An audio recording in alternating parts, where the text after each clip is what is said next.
"I think I'm done," she said. We were silent for a moment, letting the implications of that declaration sink in.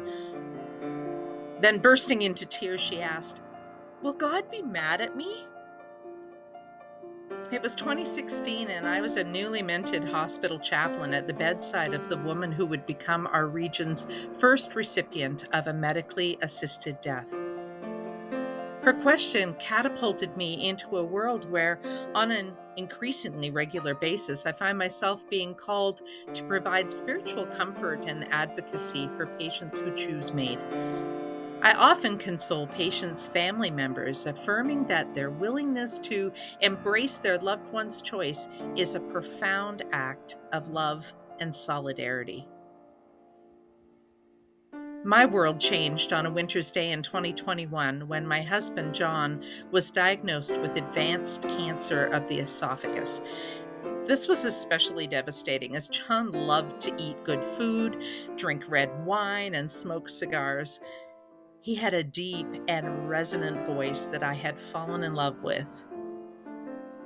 The possibility that this awful disease would rob him of these things was terrible. We made it as far as the parking lot when John said that he would want MAiD when the time came. I swallowed my protests and assured him that I thought he almost would certainly qualify. And he did. And this gave him a sense of control and peace so that he could forget about dying and focus on living. Then one night in mid-June, I awoke to John's voice in the dark. "I think I'm done," he said. We were silent for a moment, letting the implications of that declaration sink in. I tried to lighten the mood, saying gently, "Hey, honey, we don't make big decisions at 3 a.m. Let's talk about it in the morning, okay?" He answered, "I don't want to argue about this with you. I don't want you to be mad at me, but I'm ready."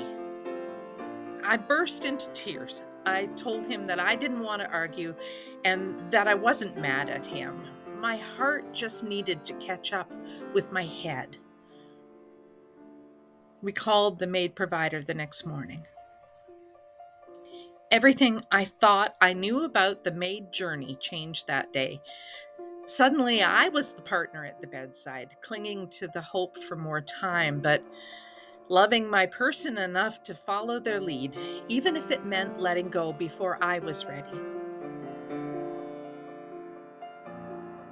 John's MAiD death was dignified and peaceful, on his terms and in his home. Choosing MAiD spared him, and likely us, days or weeks of suffering.